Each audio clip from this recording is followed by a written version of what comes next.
Look at your dinner plate. A perfectly seared steak, a piece of roasted chicken, a fillet of fish. When you sit down to eat, you do so with the quiet, unspoken confidence of an apex predator. You are at the absolute top of the global food chain.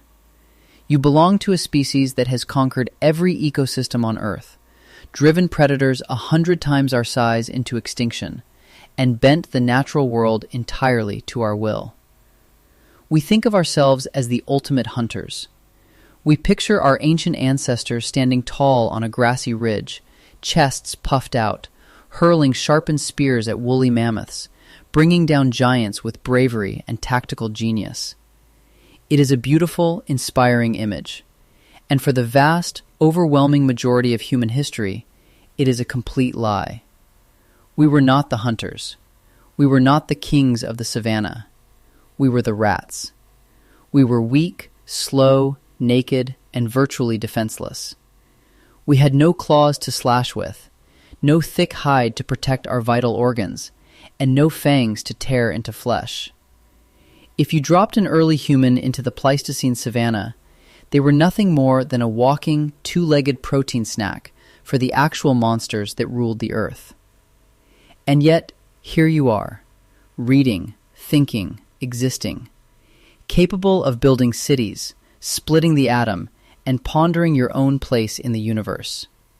How did a slow, naked ape outlive the apex predators?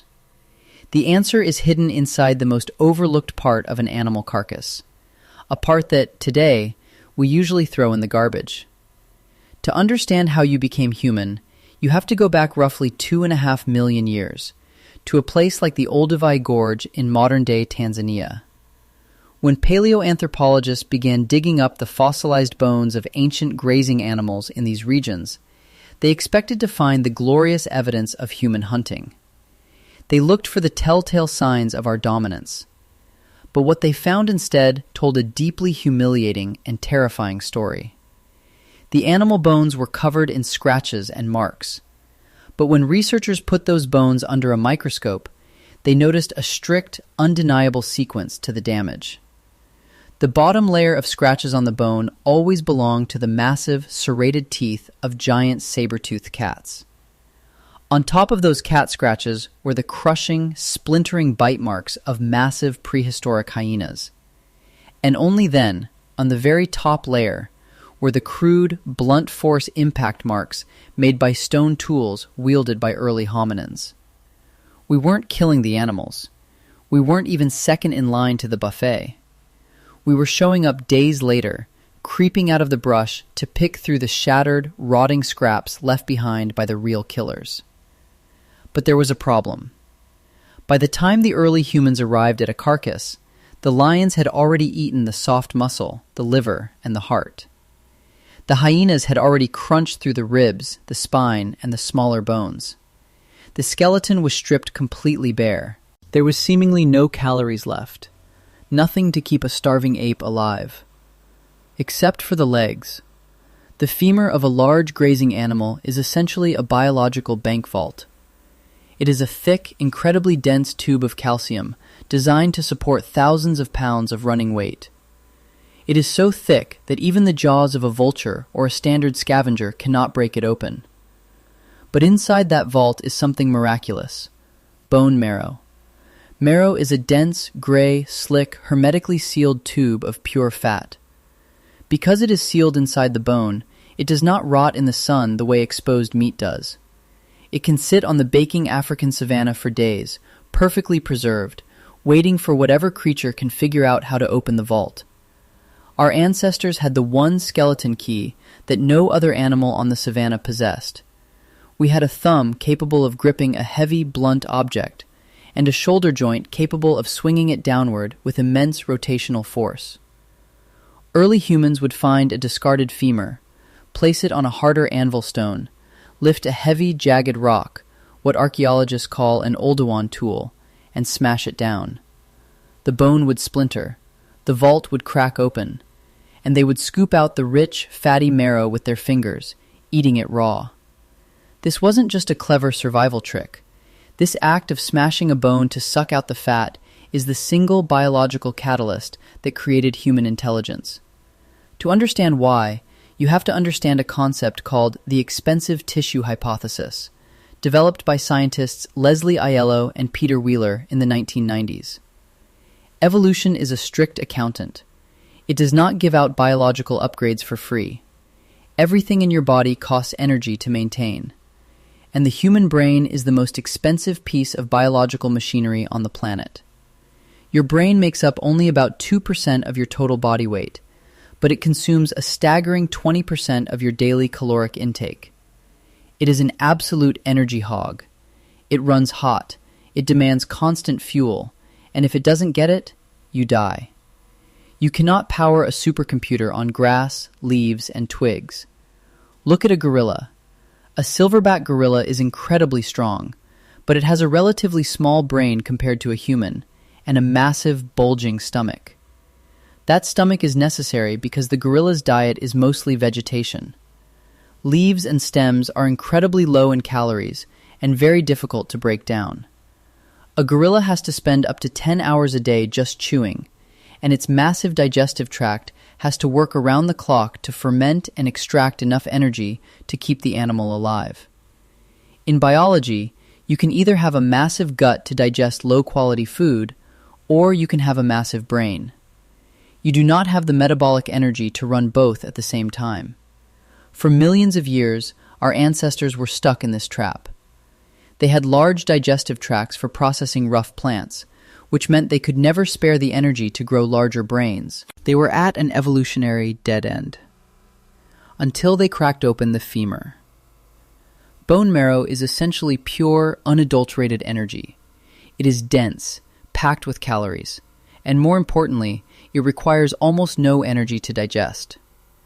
When early humans started scooping out marrow, they were essentially injecting high-octane rocket fuel directly into their biology.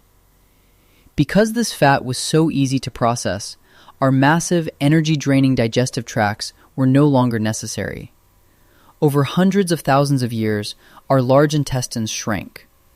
Our rib cages, which used to flare out wide at the bottom to hold all those churning organs, pulled inward, giving us the sleek waists we have today. And all of that freed up energy, the massive surplus of calories that was no longer needed for digestion, was immediately diverted upstairs. We literally traded our guts for a cerebral cortex. The calories from bone marrow fueled the expansion of our prefrontal cortex, the area of the brain responsible for complex planning, language, and social coordination. We didn't grow smart so we could figure out how to eat better. We ate better, and the sheer volume of fat physically forced our brains to expand. Bone marrow built the human mind. But when we picture this process, we tend to sanitize it. We imagine an early human sitting peacefully under a tree, casually tapping a bone with a rock, like someone cracking a walnut at a picnic. The reality was a daily, high-stakes nightmare. Scavenging for marrow was not a foraging trip. It was a heist. And the penalty for getting caught was being eaten alive. Imagine the scene. It is the middle of the day on the African savanna. The heat is suffocating. You are hiding in the tall, dry grass with your small, terrified family group. You are watching a fresh kill, but you cannot approach it. Lording over the carcass is a pride of false, saber-toothed cats, predators the size of modern lionesses, but with massive, serrated daggers hanging from their upper jaws. You have to sit perfectly still, listening to the wet, sickening sounds of them tearing through meat, smelling the heavy iron scent of blood baking in the sun. If you make a sound, if the wind shifts and they smell you, you are dead. You wait for hours. Finally, the cats eat their fill and wander off to sleep in the shade. But you still cannot move. Because the second the cats leave, the secondary scavengers arrive. This was the era of the giant, short-faced hyena. These were not the hyenas you see in wildlife documentaries today. These were heavily muscled, 200-pound monsters with jaws so powerful they could bite through an elephant's leg bone. They swarmed the carcass, fighting, laughing, and crushing the skeleton into jagged shards. You have to wait for them to finish. You have to wait until the carcass is nothing but a few discarded, stubborn leg bones that even the giant hyenas decided weren't worth the effort. Only then, when the coast is absolutely clear, do you break cover. This is the moment of maximum terror. You sprint out of the safety of the tall grass into the open. You have no weapons. You have no armor. You are completely exposed. You grab a heavy rock. You drop to your knees next to a rotting, fly-covered leg bone, and you start smashing it as fast and as violently as you can. Crack. The sound rings out across the savanna. It is basically a dinner bell. Every predator within a mile just heard you. Crack. You are looking over your shoulder. Your heart is hammering against your ribs. Your nervous system is flooded with adrenaline. You know that at any second, a cat could explode from the brush, or a hyena could return to defend its scraps. Crack. The bone splinters. You drag your dirty fingers through the bloody gray fat, shove it into your mouth, and run back to the trees before something kills you. This was not a one-time event. This was Tuesday. This was every day for hundreds of thousands of years.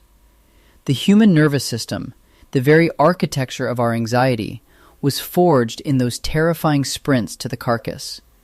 We are wired to be hypervigilant, to jump at loud noises, to constantly scan our environment for threats, because the hominins who didn't look over their shoulder while smashing a bone did not live long enough to pass on their genes.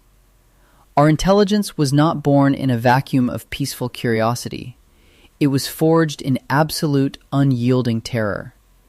And as our brains grew from the marrow, something else began to happen.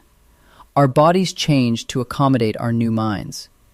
Because we were eating soft, high-calorie fat instead of chewing tough plants all day, the massive, heavy jaw muscles that used to anchor to the top of our skulls began to shrink.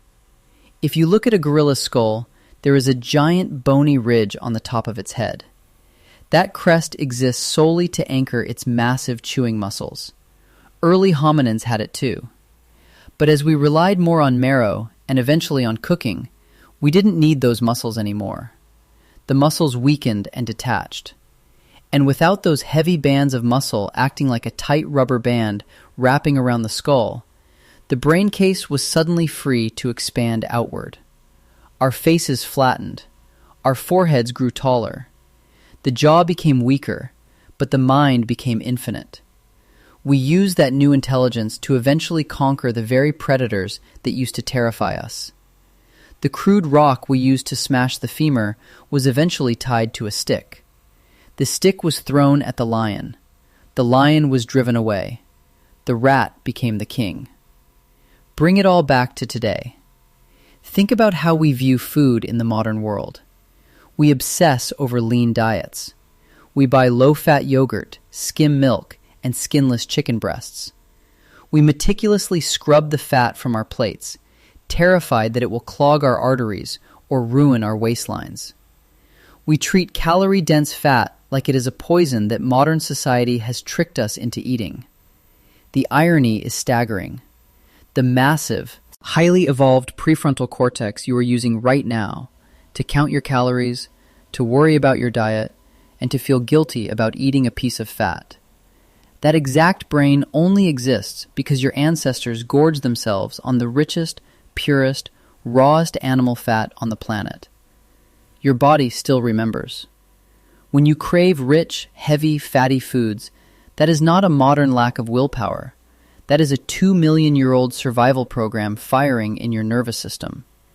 Your brain is desperately begging you to secure the rocket fuel that keeps its lights on.